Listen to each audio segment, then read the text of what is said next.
Assalamualaikum warahmatullahi wabarakatuh. Salam dan bahagia. Perkenalkan, saya Harita Nuzul Apriani dari kelas 2B. Izinkan saya untuk mempresentasikan analisis PDCA berupa plan, do, check, and act untuk inovasi pembelajaran pendidikan Pancasila SD. Dosen pengampu Prof. Dr. Sutrisno Wibowo, MPD.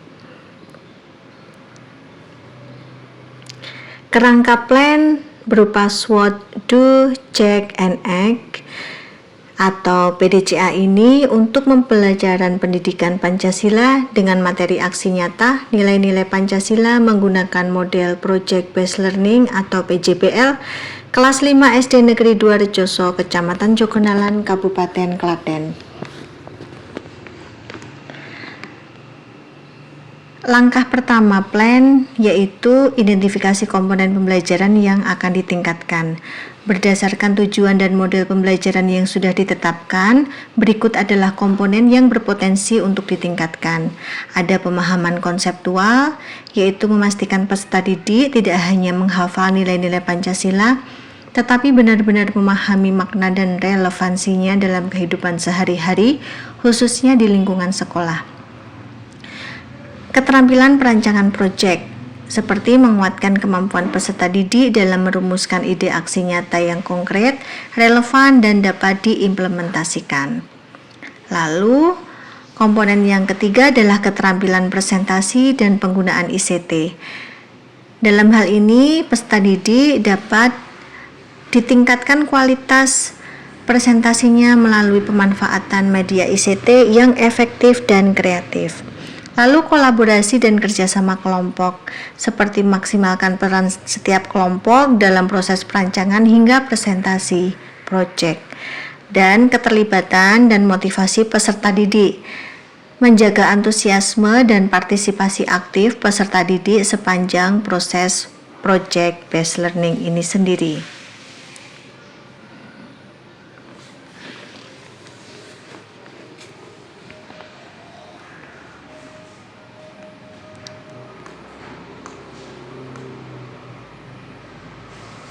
Kemudian yang kedua adalah identifikasi karakteristik peserta didik. Asumsi karakteristik peserta didik yang akan diajar yaitu yang pertama, mereka adalah generasi Z atau Alpha, di mana akrab dengan teknologi, cenderung visual, suka belajar secara interaktif, dan terbiasa dengan akses informasi yang cepat. Karakteristik yang berikutnya adalah beragam latar belakang. Mereka memiliki pemahaman awal yang berbeda tentang Pancasila dan tingkat keterampilan ICT yang bervariasi. Lalu kecenderungan belajar yang kolaboratif, karena peserta didik cenderung termotivasi jika belajar dalam kelompok dan terlibat dalam proyek yang relevan. Mereka juga rentang perhatian yang bervariasi, karena peserta didik membutuhkan variasi aktivitas dan pendekatan untuk mempertahankan fokus mereka. Kegiatan 3 yaitu refleksi atas strategi belajar mengajar, media, konten, dan proses yang berlangsung. Sebagai refleksi umum, biasanya tantangan yang muncul adalah pertama, strategi belajar mengajar. Kecenderungan guru dominan dalam menjelaskan, kurang memberi ruang eksplorasi bagi peserta didik, dan kurang optimalnya bimbingan dalam fase perancangan proyek sehingga hasil proyeknya kurang mendalam. Refleksi yang kedua di bagian media, penggunaan ICT-nya masih terbatas pada presentasi dasar seperti hanya teks dan gambar yang statis, belum memanfaatkan fitur interaktif atau multimedia secara maksimal. Juga ketersediaan perangkat atau akses internet yang kadang tidak merata di antara kelompok. Lalu, pemanfaatan e-book yang mungkin belum optimal sebagai sumber inspirasi aksi nyata. Refleksi yang ketiga yaitu di bagian konten, karena materi Pancasila ini seringkali dianggap teoritis dan kurang terkait langsung dengan kehidupan nyata peserta didik. Jadi, peserta didik sulit dalam mengidentifikasi contoh konkret, sikap, dan perilaku yang relevan di lingkungan sekolah. Lalu ada juga proses, di mana tahap identifikasi atau masalah pemilihan nilai Pancasila yang akan diangkat belum cukup mendalam. Proses refleksi dan evaluasi diri peserta didik terhadap aksi nyata yang direncanakan kurang struktur, dan penilaian yang lebih fokus pada hasil akhir presentasi kurang pada proses kolaborasi dan perancangan.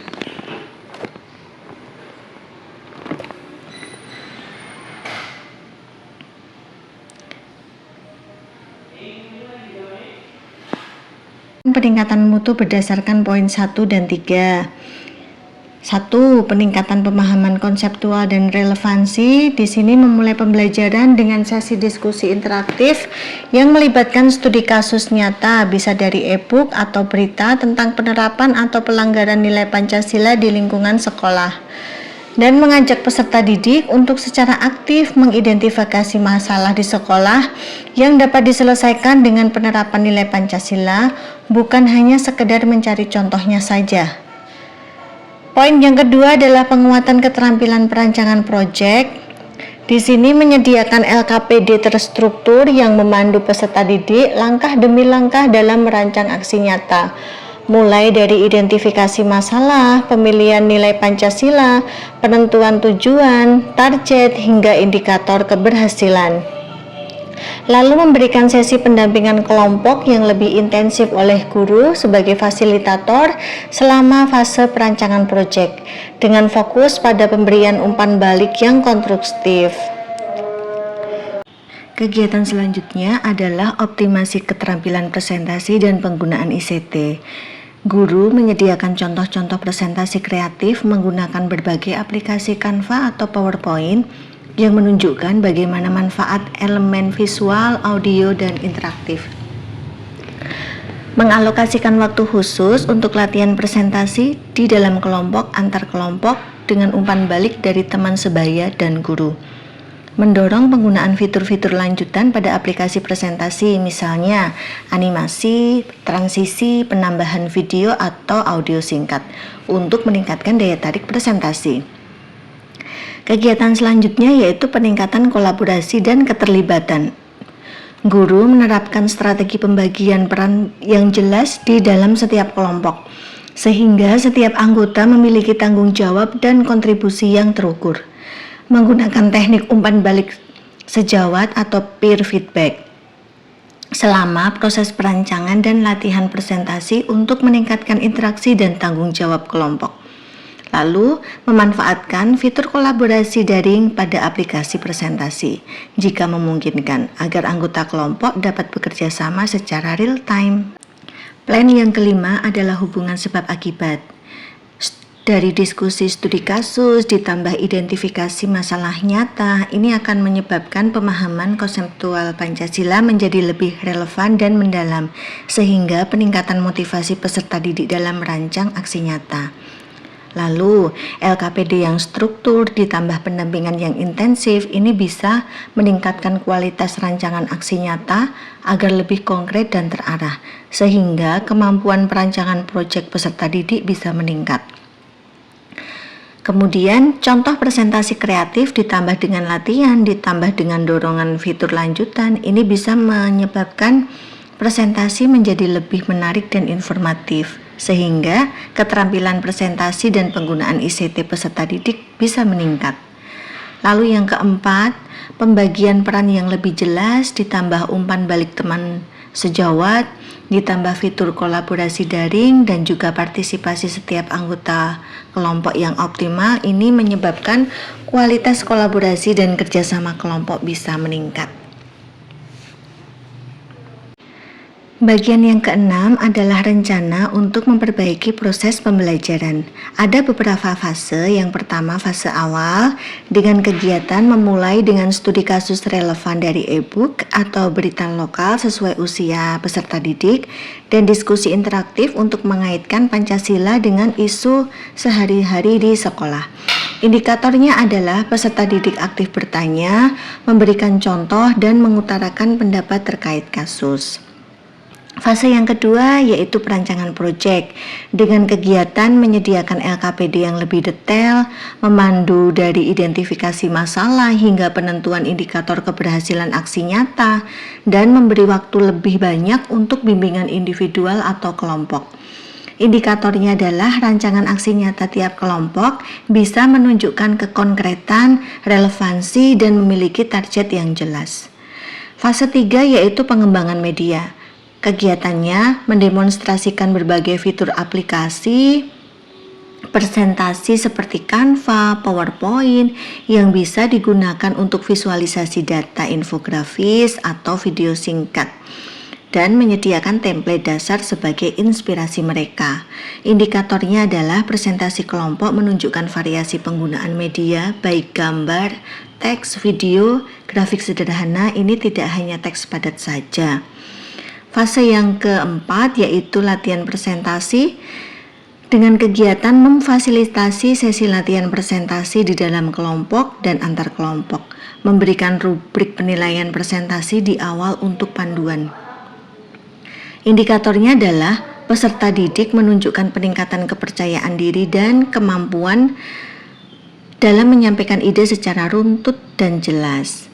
Lalu yang terakhir adalah evaluasi dengan kegiatan selain penilaian produk presentasi, guru memberikan penilaian proses juga, di mana ada kolaborasi kelompok, kontribusi individu dalam LKPD, dan guru meminta peserta didik melakukan refleksi diri dan refleksi kelompok. Indikatornya adalah peserta didik mampu mengidentifikasi kekuatan dan area perbaikan dalam proses kerja kelompok dan presentasi mereka. Langkah selanjutnya adalah do, dengan melakukan tes skala kecil untuk memperbaiki proses, antara lain memilih satu kelompok kecil atau beberapa peserta didik sebagai pilot project untuk mencoba LKPD dan sesi pendampingan yang lebih terstruktur. Lalu melakukan sesi mini presentasi dengan mereka dan minta mereka menggunakan fitur ICT yang lebih variatif.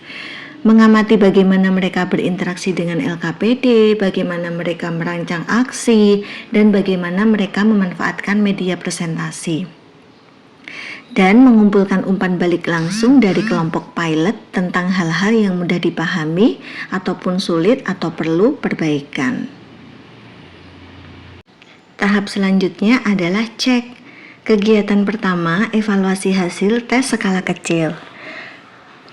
Contohnya, apakah LKPD cukup jelas dalam memandu peserta didik? Apakah ada bagian yang membingungkan atau terlalu kompleks? Apakah mereka berhasil merumuskan aksi nyata yang sesuai? Lalu ada sesi pendampingan. Apakah pendampingan yang diberikan sudah efektif? Apakah peserta didik merasa terbantu atau justru tertekan? Dalam hal penggunaan ICT, sejauh mana kelompok pilot mampu memanfaatkan fitur-fitur ICT yang disarankan? Apakah ada kendala teknis? Lalu dalam hal pemahaman, apakah mereka menunjukkan pemahaman yang lebih baik tentang keterkaitan Pancasila dengan aksi nyata mereka? Lalu dalam hal kolaborasi, bagaimana dinamika kerja kelompok pilot selama proses perancangan dan latihan? Kegiatan cek yang kedua adalah mencari upaya untuk meningkatkan proses pembelajaran. Berdasarkan hasil evaluasi, penyesuaian yang dilakukan antara lain, yang pertama revisi LKPD, menyederhanakan bahasa, menambahkan contoh, atau memberikan petunjuk yang lebih eksplisit jika diperlukan. Lalu melakukan optimalisasi pendampingan, seperti menyesuaikan gaya dan frekuensi pendampingan. Mungkin perlu lebih banyak waktu untuk diskusi awal atau lebih banyak contoh konkretnya. Kegiatan selanjutnya adalah penyediaan sumber daya ICT. Jika ada kendala teknis misalnya, maka guru mencari solusi alternatif. Contohnya menyediakan hotspot tambahan, memastikan semua laptop berfungsi, atau menyiapkan backup kertas plano jika proyektor bermasalah. Penyesuaian waktu, ini apakah alokasi waktu yang sudah ditentukan setiap fase itu sudah memadai, atau mungkin perlu menambah waktu untuk perancangan atau latihan presentasi. Rubrik penilaian, memperjelas rubrik penilaian agar peserta didik tahu persis apa yang diharapkan dari mereka baik dalam rancangan maupun presentasi dan kolaborasi. Kegiatan selanjutnya adalah ACT. Yang pertama, standarisasikan proses pembelajaran yang dianggap terbaik. Termasuk LKPD-nya harus direvisi agar menjadi panduan standar untuk setiap kelompok. Membuat semacam panduan singkat bagi guru sebagai fasilitator tentang poin-poin kunci yang harus ditekankan selama sesi pendampingan kelompok. Lalu mengumpulkan contoh-contoh presentasi yang baik atau template dasar yang bisa menjadi inspirasi bagi peserta didik. Dan mensosialisasi dan mendiskusikan proses yang sudah diperbaiki ini dengan rekan guru lain yang mengajar mata pelajaran serupa agar dapat diterapkan secara lebih luas. Langkah ACT yang kedua adalah mengukur dan menganalisis reaksi peserta didik. Di sini bisa memberikan survei singkat atau kuesioner, memberikan survei anonim kepada peserta didik setelah pembelajaran selesai untuk mendapatkan umpan balik tentang tingkat kesulitan materi dan tugas, keterlibatan mereka dalam proyek, manfaat penggunaan ICT dalam presentasi, efektivitas pendampingan guru, dan apakah mereka merasa pemahaman Pancasila mereka sudah meningkat dan relevan. Kemudian melakukan observasi seperti observasi langsung selama proses pembelajaran, misalkan tingkat antusiasme, partisipasi dalam diskusi, dan kualitas interaksi kelompok. Juga bisa melakukan wawancara terpilih, seperti memilih beberapa peserta didik untuk wawancara singkat guna mendapatkan perspektif yang lebih mendalam. ACT yang ketiga adalah kenali dan hargai kesuksesan, seperti memberikan apresiasi kepada kelompok yang berhasil merancang dan mempresentasikan aksi nyata dengan baik, bisa dalam bentuk pujian verbal, piagam, atau menampilkan hasil karya mereka di mading sekolah atau media sosial sekolah. Juga bisa dengan sharing session, dengan meminta beberapa kelompok terbaik untuk berbagi pengalaman mereka, tips dan trik dalam merancang dan mempresentasikan aksi nyata. Kita juga bisa mendokumentasikan proses pembelajaran mulai dari perancangan hingga presentasi sebagai bahan refleksi dan pembelajaran di masa mendatang. Melakukan refleksi diri sebagai guru secara berkala tentang keberhasilan dan tantangan yang dihadapi, serta bagaimana bisa terus meningkatkan kualitas pembelajaran kita. Nah, dengan mengikuti siklus PDCA ini diharapkan proses pembelajaran pendidikan Pancasila materi aksi nyata nilai-nilai Pancasila di kelas 5 SD Negeri 2 Rejoso akan semakin efektif, relevan, dan mampu memberdayakan peserta didik secara maksimal. Demikian presentasi yang bisa saya sampaikan. Izinkan saya tutup dengan sebuah pantun. Awali hari belajar penuh semangat, Innobel Pancasila, ilmu jadi berkat. Bersama Prof. Sutrisno, bimbingan yang tepat, kita berprestasi, cita-cita terwujud cepat. Terima kasih, mohon maaf apabila ada salah kata. Wassalamualaikum warahmatullahi wabarakatuh. Salam dan bahagia.